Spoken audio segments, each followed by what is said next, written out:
Malachi Martin. I'm John Emmett. And this is Paranormal Science Lab Live. Thank you for coming with us today. We've had kind of a long story on the way to the studio, and we apologize for getting going just a little bit late, but we are excited to have as our guest John Zaffis, who has the well-earned moniker of Godfather of the Paranormal. John, how are you doing? Doing good. How are you? Pretty good, pretty good.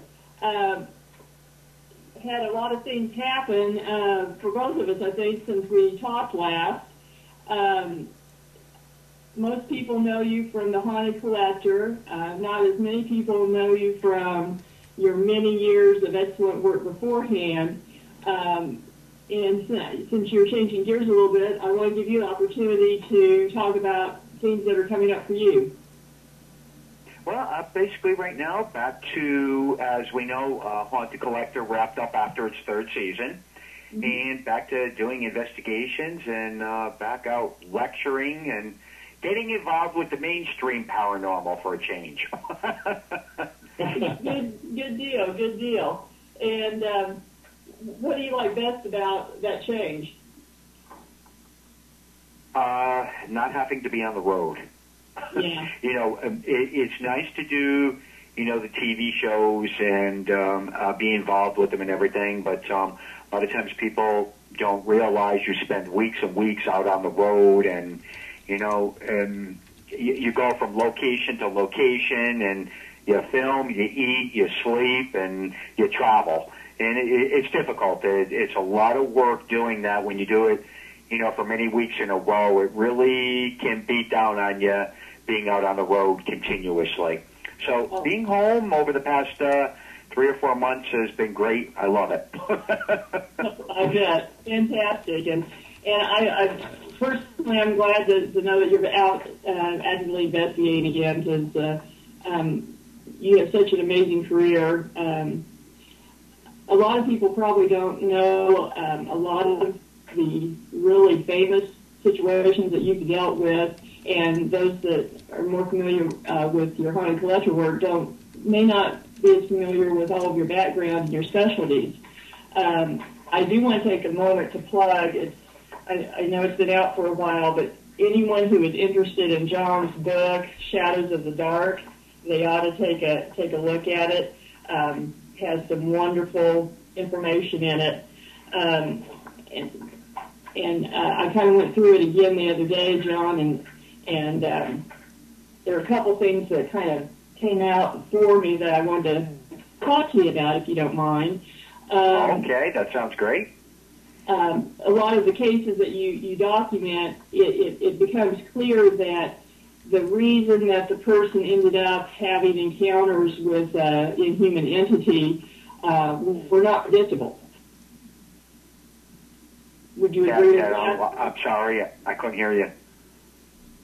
A lot of the cases that were featured in the book, to me it appeared the people who ended up having trouble with inhuman entities, you cannot really predict that they would have ended up in that situation.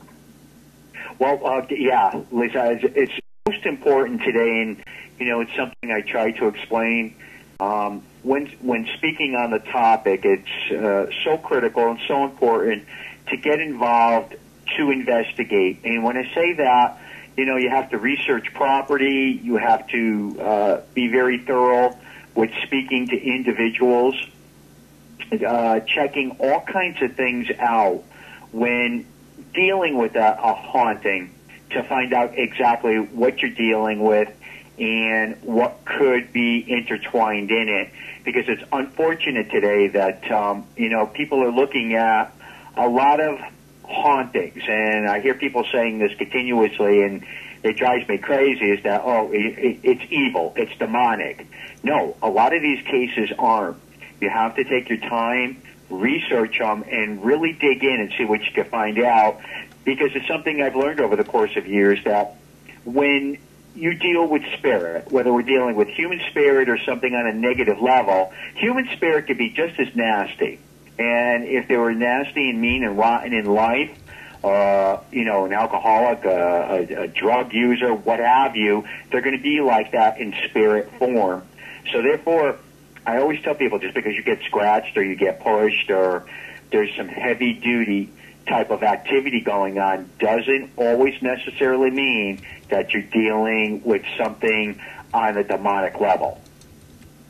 And I've noticed just in the press just over the last few weeks, two incidents that I know of people trying to exorcise demons from family members, thinking that they're possessed and things like that. Do you feel like there's a rise in this perception that everything's evil? I don't find that it's really all that different. It's more talked about now than it was in the past. These cases have happened continuously where different belief systems, different cultures do the rites of exorcism or deliverance, and these situations have taken place for years. But due to the mainstream of, the internet, we hear more about it and more people, pass the word on the circumstances of these situations. Probably you heard the same one I just heard recently in regards to a 1- and a 2-year-old both being killed by the mother because she felt that they were possessed, and the 2 older children were in critical condition. Right. Yeah, I mean, again, it was something I almost was in midstream of being involved with, but it just, the weather was bad and I wasn't able to get down there because I was contacted by several of the media asking me to get involved and investigate. But again, these aren't really new situations we're hearing about. They've happened, it always happens.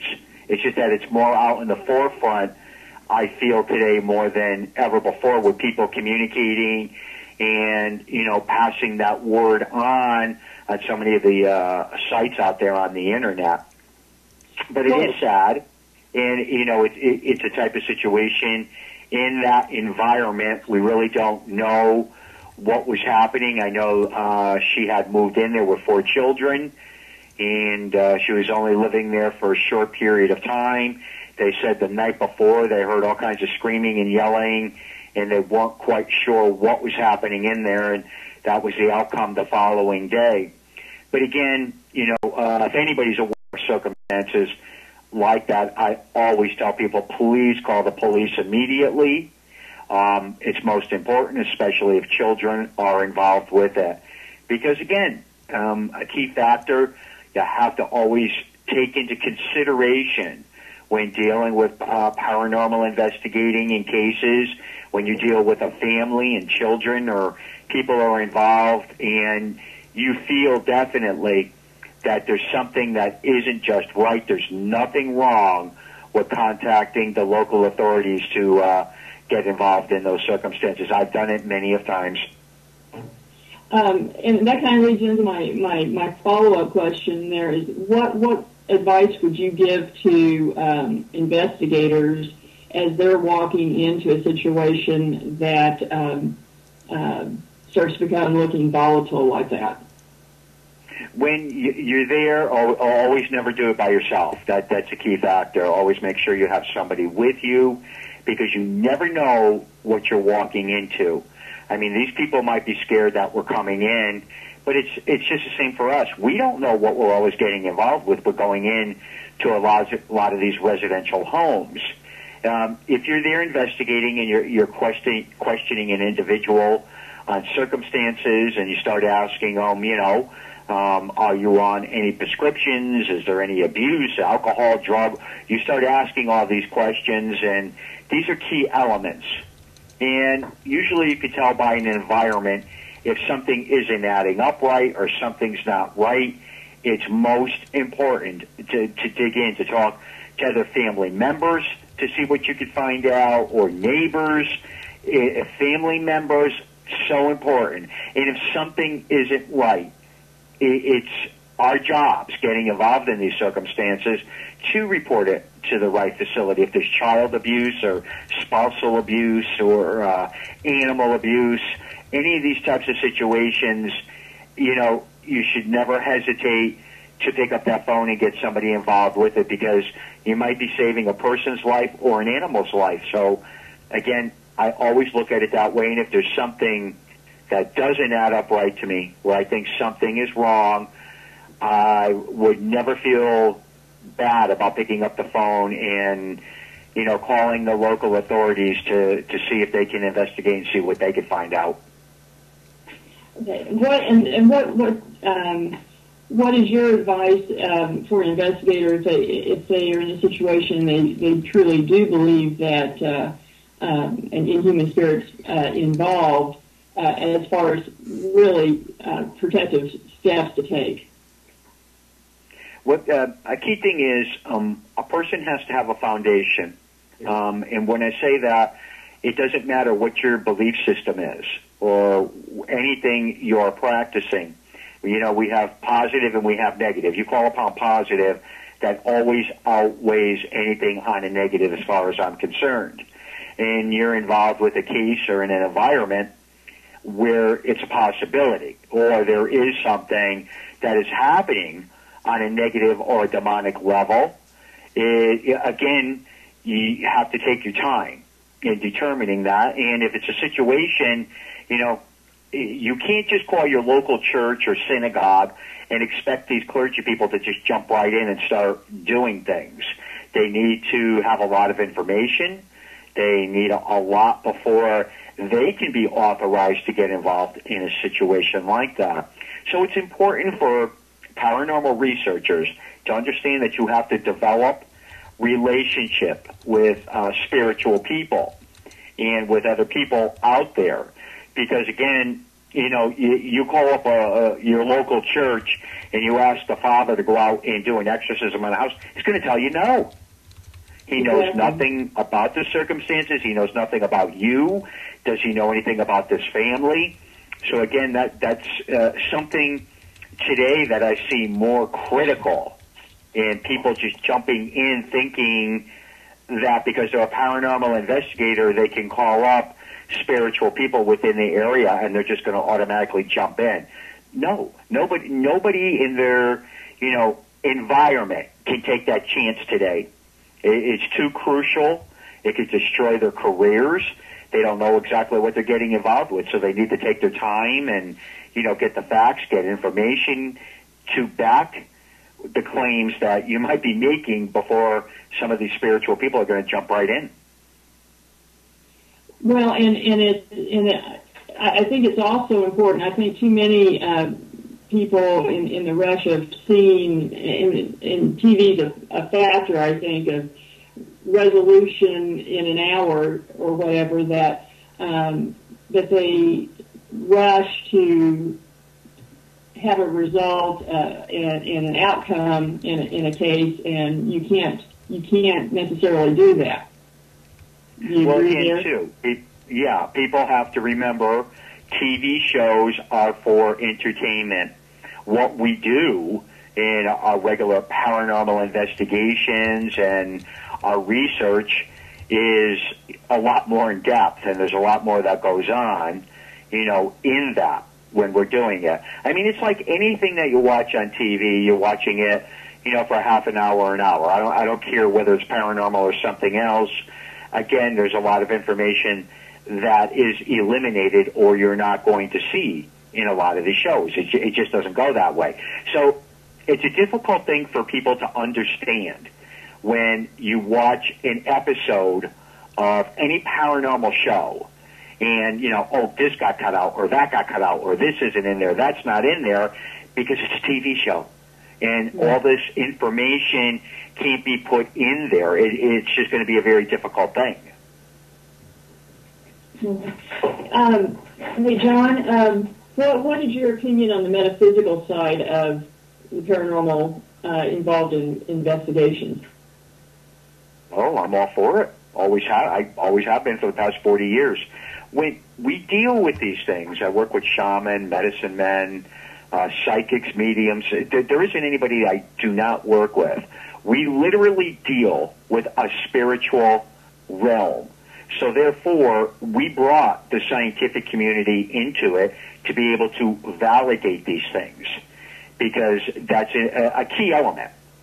So bringing in anything from a spiritual, metaphysical end and trying to incorporate the science into it is what we need to strive for. We need to continue to do that because, again, our foundation with the paranormal is spiritual.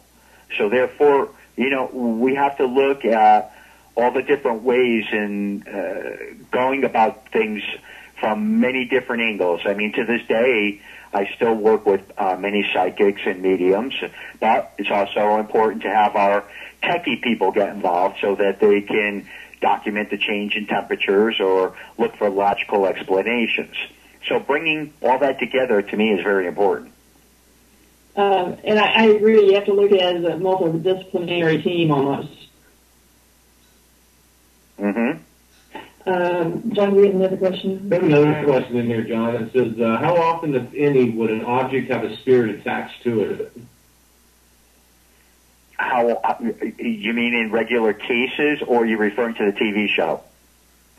To regular cases. Okay, regular cases.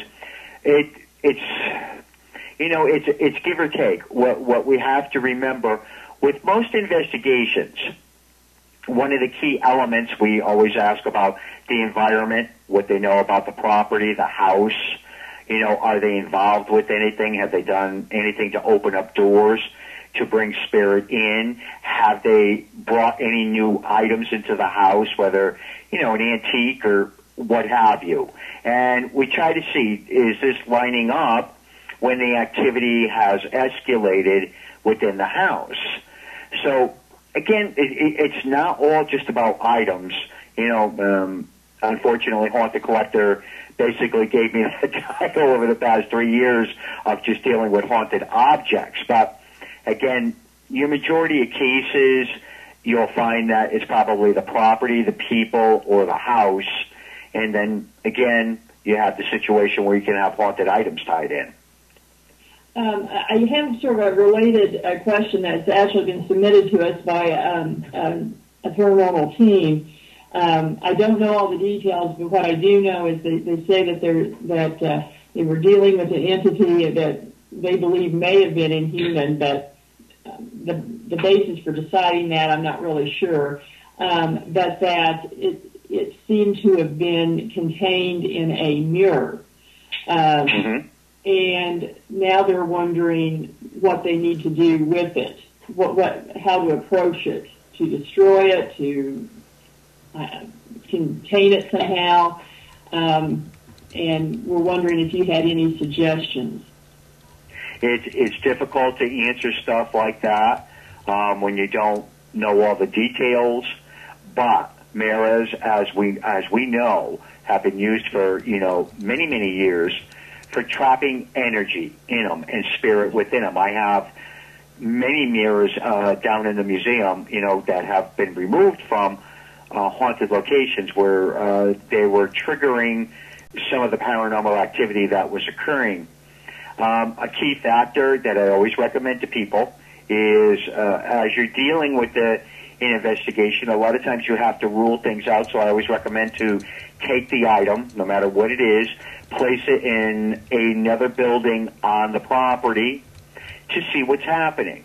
And one thing they can do is just take sea salt, sprinkle it around it and over it, because that does help to neutralize energy. Salt has been used, again, in many different aspects throughout thousands of years. And a lot of people don't even realize that all of our religious people, not just Catholics, all religious people use sea salt in all of their different things that they do. So here again, that would be what I would recommend as far as trying to determine. And I always tell people never break an item and never burn an item as you're researching and getting involved with it. If you have someone on your team that knows how to properly, you know, dispose of that item by doing other means to it as far as burning it or something with different perspectives. I would let that individual handle it. Because if you're your average person and you're getting involved with that, breaking or burning an item, you can release that energy that's attached to it, and it is going to gravitate towards the people that are closest to it. So therefore, you can create another whole situation on your hands. So you got to be very careful with that and how you're handling it and what you're actually doing, you know, as far as item removal. That was my thought, and certainly not to break or destroy the item in any way, particularly with so little information. But I was curious what your thoughts were. I've seen quite a bit of discussion recently about dolls and statues as vessels. What are your thoughts on that? As far as statues? Statues or dolls as vessels for spirits. Again, you know, you have to remember, with these, energy can attach to them. Now, with statues, depending on the circumstance, if it's something that was used as a idol or something that was used in some type of worshiping, you got to be extremely guarded, because therefore that energy was sent towards that item with an intent and purpose. Dolls have, again, forever always been a main source where energy attaches to them and can wreak havoc. Nothing unusual about that. Gosh, there's so many stories dating back years as far as, you know, dolls being haunted and causing problems. Statues, again, too, depending on whether it's a religious item or something used in different types of practices, you have to be very guarded when picking these things up and bringing them into your home. They could have something attached to them. It can depend on what the intent and purpose was that, you know, an individual had used the item for. It makes me think of a lot of the Native American beliefs, and if you're on tribal land, that you should not disturb anything, whether it be a stick, a leaf, a rock even. It can be that pervasive. And I do think that, I agree with you, I think the cultural context is very important. What has been your experience with the role of different cultural rituals in these cases that some people may not be as familiar with, whether it be Santeria or voodoo, etc.? Well, again, you know, taking what most people are familiar with would be Native American. Again, people have to realize a lot of the ritual sites and their belief system. We all deal with energy, and it's a very powerful thing. Energy could never be destroyed. So therefore, a lot of areas that have been disturbed, any type of ritual area, and houses are built, or, you know, certain mounds where remains were buried in, could be disturbed. Can that trigger, you know, certain types of hauntings? Absolutely. Same thing with dealing with voodoo or Santeria, or, you know, any of these different types of things. When these areas or locations are disturbed and buildings are put on or items are removed from those locations and brought into other places, it can wreak havoc as far as the paranormal goes, because, again, energy attached. John, how about a house that has that's residing where Indians did reside, and the owners found numerous items such as arrowheads? Could that cause a lot of activity if he's removed them? Could. It definitely can. We hear about this continuously, where, you know, people build homes in locations that, again, you know, a lot of people don't always necessarily know they're disturbing something when houses are being built, or, you know, big complex areas are being built and it disturbs things. That can cause a haunting. It doesn't happen all the time, but there can be those situations that certain things in certain locations can trigger a haunting. But then again, you know, with me, I always say that too, because somebody will call me up and go, my house is built on an ancient Indian burial ground. Well, more than most likely it could be. I mean, gosh, stop and think about it. You know, they were around a lot longer than we were here, and there's a lot of areas throughout the entire United States where I'm sure over many course of years, people would be buried. You know, the Indians would be buried, and then they're disturbed because it's unmarked locations or not known locations where it might have been a site for ritual or burial. John, we have a question. Someone has asked, what is your view on the use of Ouija boards? It's not the Ouija board itself. The way I describe this, and the best way of looking at these things, if you're dealing with, you know, a pendulum, tarot cards, Ouija board, seances, any of these things, it's really, again, it's not the fact of the tool. It's not the Ouija board itself that's haunted. It's the people that use it. We are the catalyst. People could sit there and play the Ouija, establish a communication, and some energy can attach to that board. Because I've known people that have played with Ouija boards that never had any issues whatsoever. I deal with people that once they've played with Ouija and they've opened up those doors, you know, it ended up wreaking havoc in their lives. So, again, it's not the Ouija board itself. It's just a game. But it's the people that use it. We are the catalyst, and we are the ones that bring the spirit forth, and sometimes energy does attach to these items. Personally, I have no interest in playing one. I'm scared to death of them. That's my philosophy. Why borrow trouble?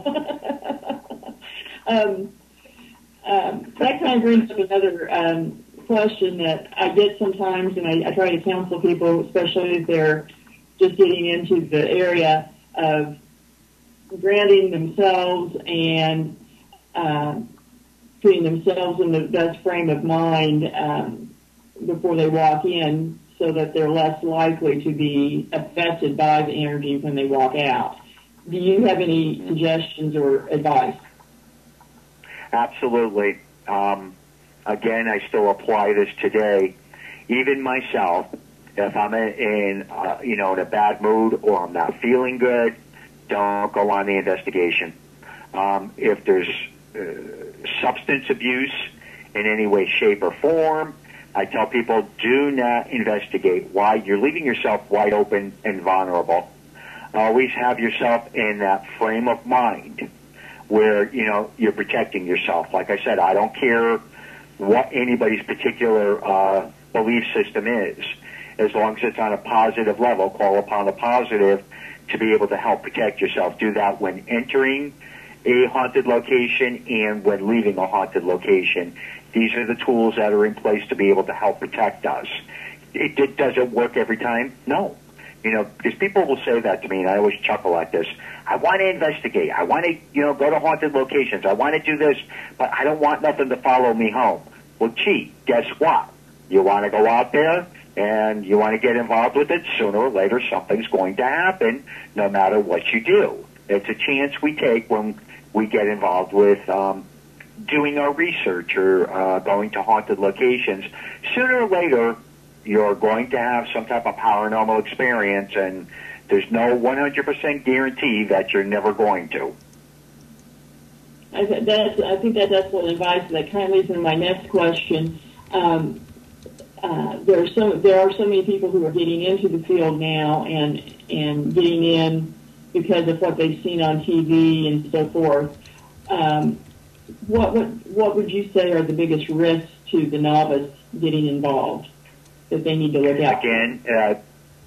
Again, this is something I speak quite frankly about today. What we have within the paranormal community is that we have way too many people just jumping in and not realizing what they're doing. And I don't necessarily always contribute everything to one circumstance. It's just probably you can look at the whole between movies and radio shows and TV shows. People feel once they listen or they watch something, oh, okay, I can go out and do that. Well, gee, can a lawyer or a doctor just go out and start doing these things? No. You need to take your time. You need to learn your trade, just like anything else. You need to mentor with people before you jump right into this. I call it an epidemic today.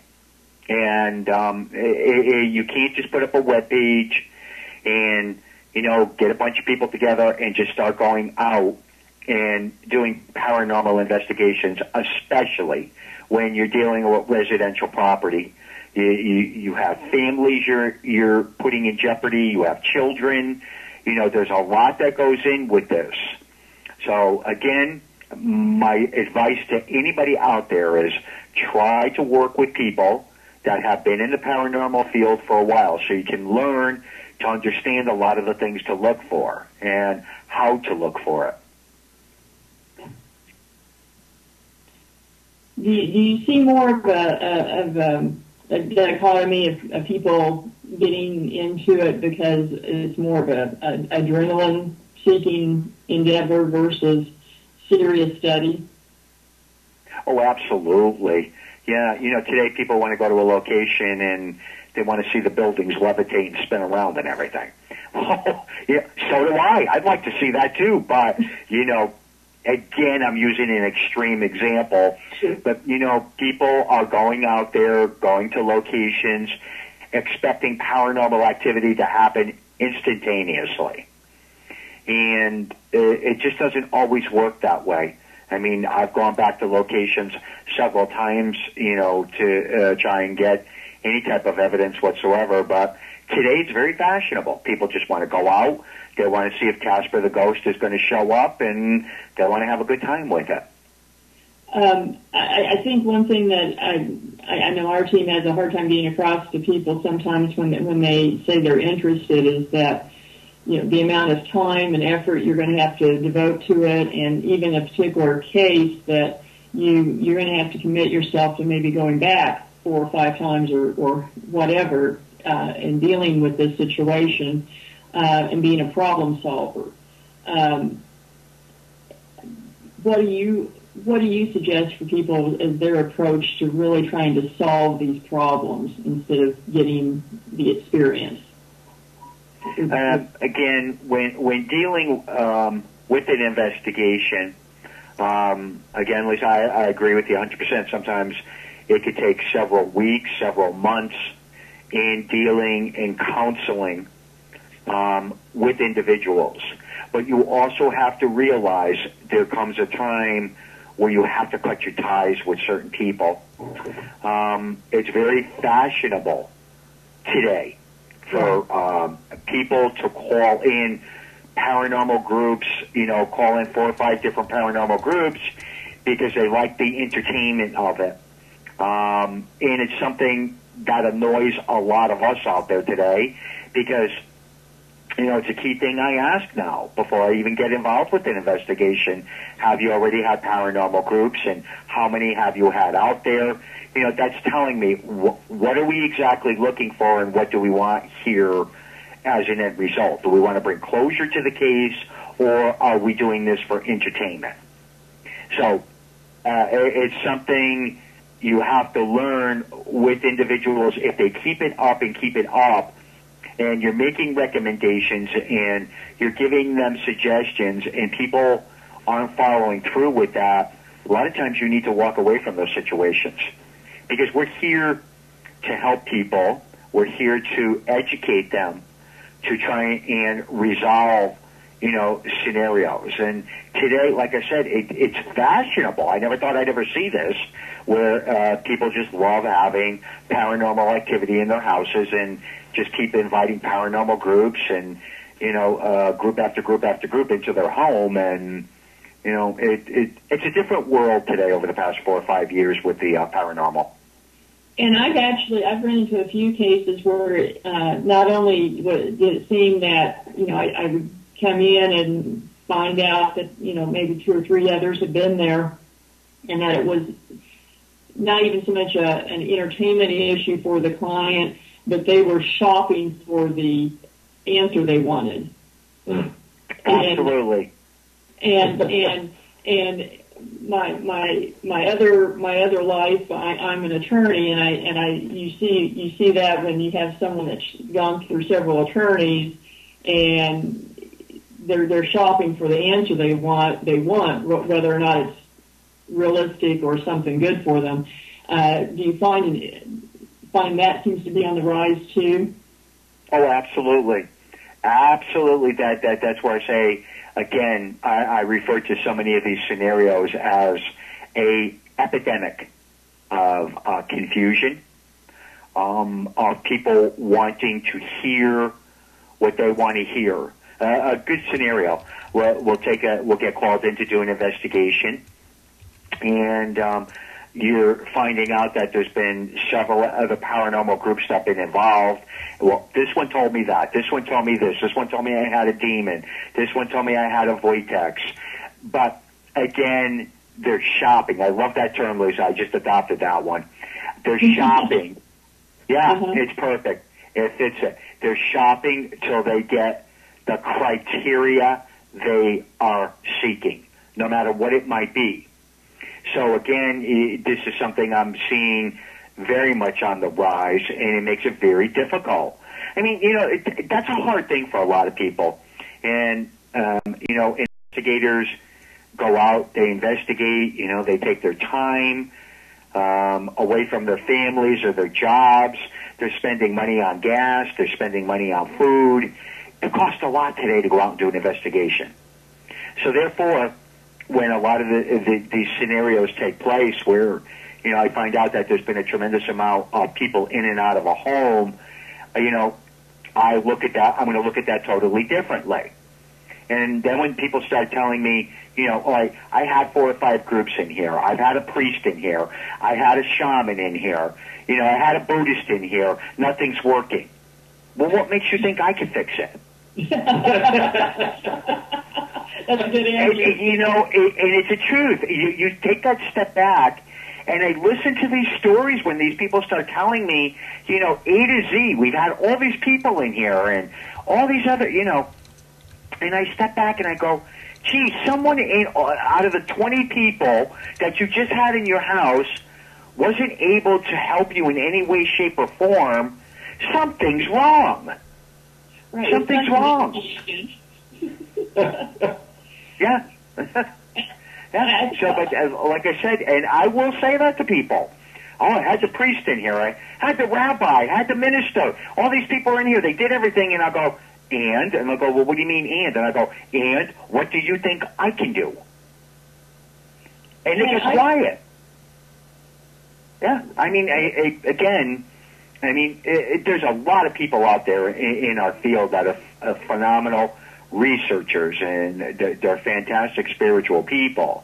And a lot of times when a person calls me and I'll ask them who the people are, and I'll go, gee, I worked with this one, or gee, I know this one, and and they couldn't do anything, and now you're calling me?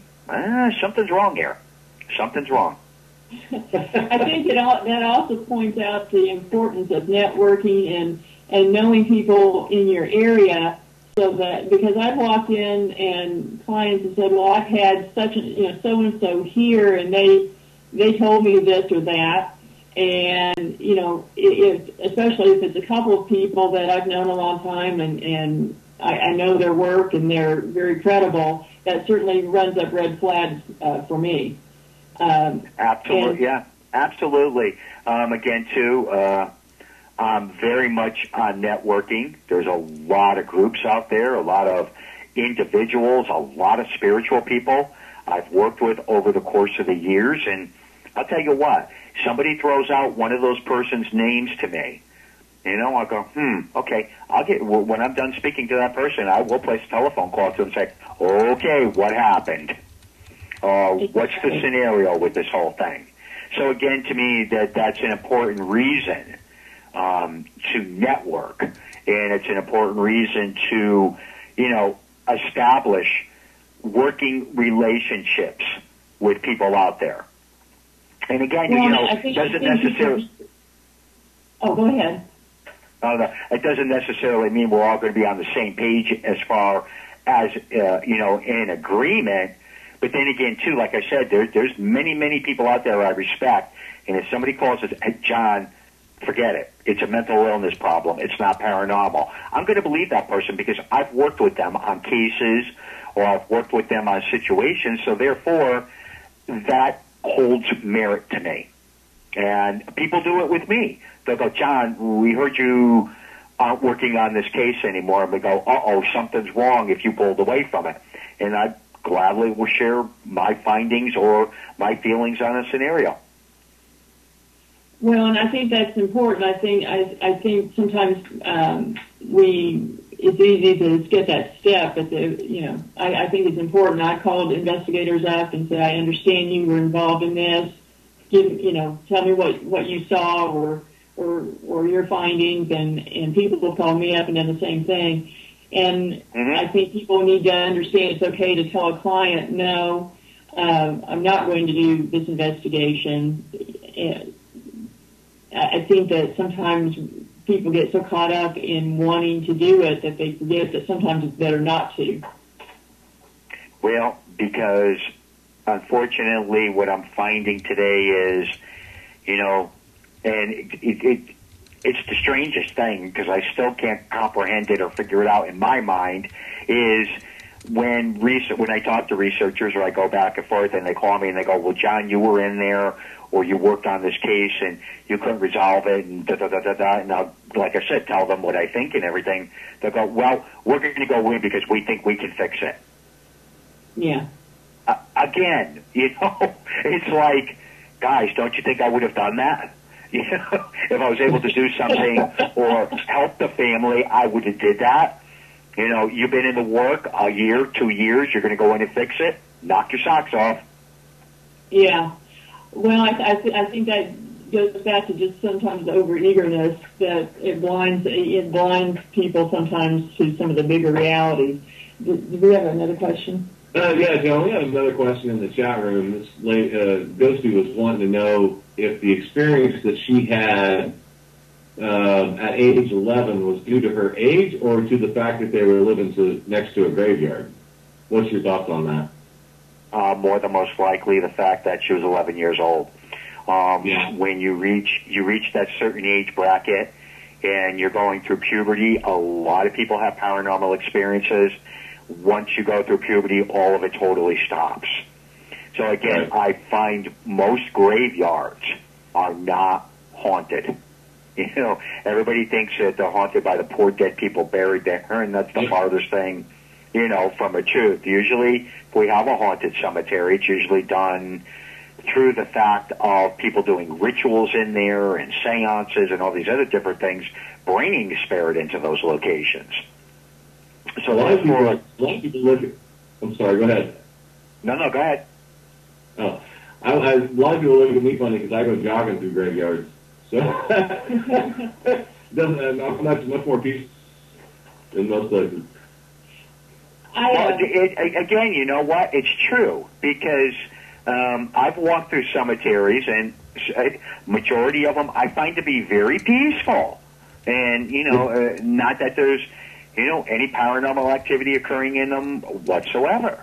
But, we have them out there, that are definitely haunted, just like houses and, buildings. Cemeteries are no different. But I think the majority of them, there's really no paranormal activity going on at all. I agree with you. I think that's something I get asked so much are about various graveyards, and my experience are very few have any activity, and if they are, it's because of either rituals done there or occasionally someone actually was killed there or unmarked graves, things like that. And I think that misperception leads people to associate things that are not paranormal sometimes. You brought up a point, John, that I wanted to expand on. You were talking about the cost of investigating these days and all the equipment. What are your thoughts on the proliferation of the amount of equipment being used and how the benefit versus the cost? What's your thought?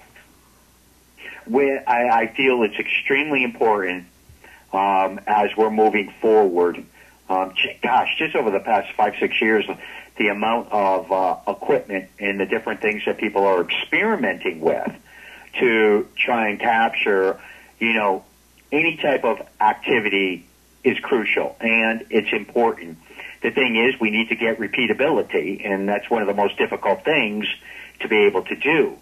So I'm all for it. I'm very fascinated with a lot of the equipment. Some of it, these guys will stand there and explain it to me, and I have no clue what they're talking about, but that's besides the point.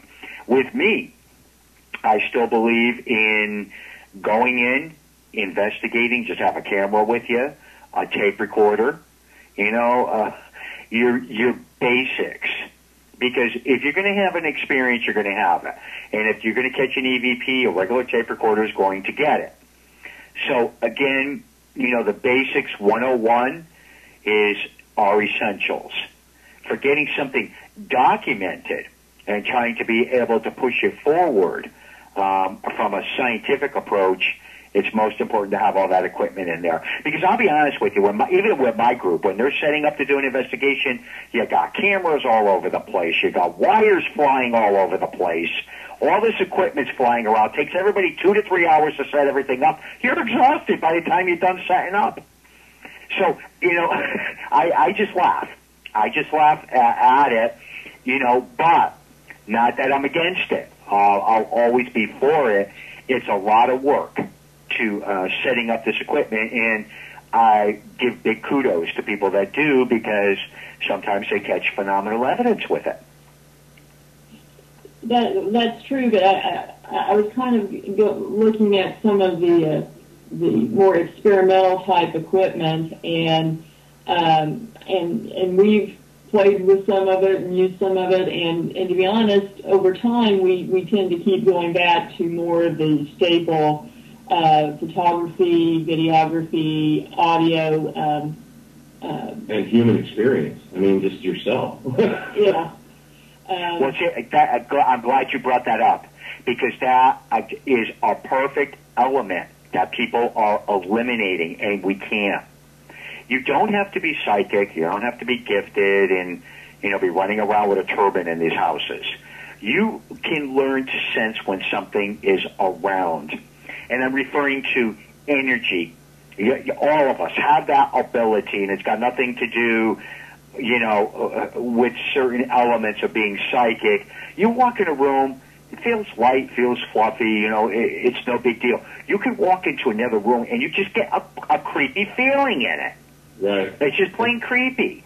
Absolutely. Again, these are our basic elements, and, I can walk through a house, and I'm the last person in the world that's going to tell you I'm psychic, because I'm the farthest thing from it. But I can walk through a house or walk through areas and go, man, this really feels heavy in here compared to the rest of it. What is the reasoning? So sometimes you look for your logical explanations, and if they're not there, you go, okay, the energy just seems different here. Let's try to do a few experiments in here with EVP sessions or K2 meters or something of that nature. So again, it's your basics that people very much overlook when investigating today. Well, we absolutely agree. Definitely people are using entirely too much equipment, and they're forgetting about just the basics of it.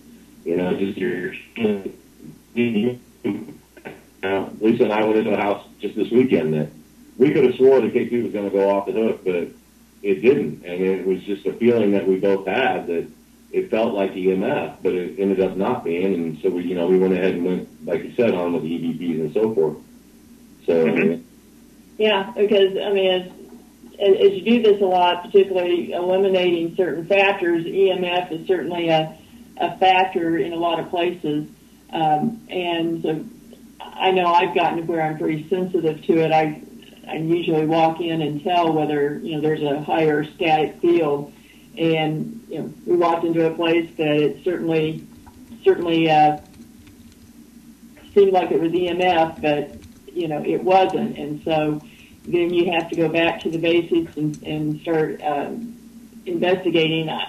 I don't know what you think, John, but I think that some people are starting to rely too much on the gadgets and the talking boxes, so to speak. What were your thoughts? Yeah, no.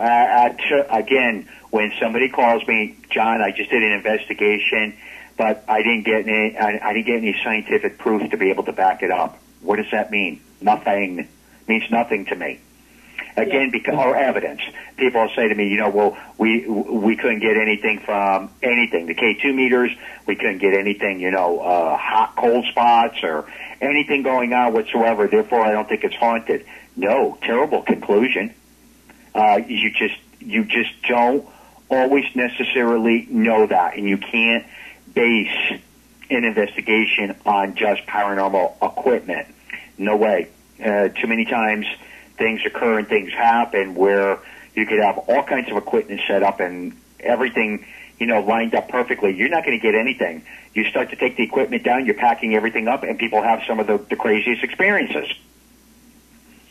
So again, I would never rely upon something to that degree. I mean, Lisa, I don't know how you feel about this, but you have brought me to a location, and this one location, I remember. I don't even remember the name of it or anything like that, but I know when you and I walked inside, the energy in that building was just so heavy, and it was so suppressing. Do you remember that? Yes, I do. And for anyone listening, John had no idea anything about the building, and his instincts of what the atmosphere was were dead on. And again, it was. And I love when people do that. When I'm out doing anything and I do get the opportunity to go do something on the side like that, I always enjoy that. And I just remember walking through, and there were just certain areas, and I would turn and look at you and just go, the energy and the heaviness within this place, and we were just chit-chatting back and forth, and I knew nothing about the place whatsoever. And really what you keyed in on really centered on events in the building that were just amazing to me. And to be honest, that experience convinced me more than anything that, the personal experience is so vital, because there was no way that you had any idea any of those things, and just nailed it. Did we have another question? No, the other question is, John, what's your next event? Where are you going to be next? I have several events that I will be doing, over the course of the next couple of months. Past 4 or 5 months, I've taken it quite light and quite easy as far as doing anything, because one of the key factors, I have 2 books in the works, and I'm doing everything within my power to try and get them finished after 4 years. But the events and everything start to kick back in February. I'm drawing a complete blank, but I have them all listed on the Facebook page and different areas out there on the events that I will be attending. Working on a couple of other projects. We will see what the future holds. Okay. Understood. Hey, John, we just got a couple of minutes here, so if you'd like to tell everybody about your Facebook page or what the address is, and then we really appreciate this. Okay, you got it. The best way to get a hold of me or find anything about me is just put johnzaffis.com in, and that will take you to the several other pages where you can find out a lot of things about the crazy old man over the past 40 years. Crazy old man or not, you still are one of my idols, and I'm really honored to get to talk to you today. Well, thank you. Thank you very much. And Lisa, just so you always know, out of all the episodes I've ever done, Joplin profoundly affected me. Oh, well, thank you, John. It was definitely a moving experience, and I certainly enjoyed it, and I'm hoping that maybe we'll be seeing you again sometime, and maybe we'll have some events going. Sounds good to me. Well, thank you guys very much for having me on. Well, thank you. Thank you, John. We appreciate it. It was an honor. Thanks, John. Okay. Enjoy. Bye-bye. Bye-bye. Bye. think we're still on the air, Eric. I think we're still on the Yes, air. I want to thank everybody for showing up today. We really appreciate it. Catch us next week. Catch us next week. Check out the website, ParanormalScienceLab.com. Check out the Facebook page, Paranormal Science Lab. Watch for upcoming events, public tours, and investigations that you can come out and talk to us and enjoy some of the locations here in Southwest Missouri. You can always message us through the website and Facebook with any questions, and we certainly enjoy and appreciate your support. Thank you all. Thank you. Have a great day.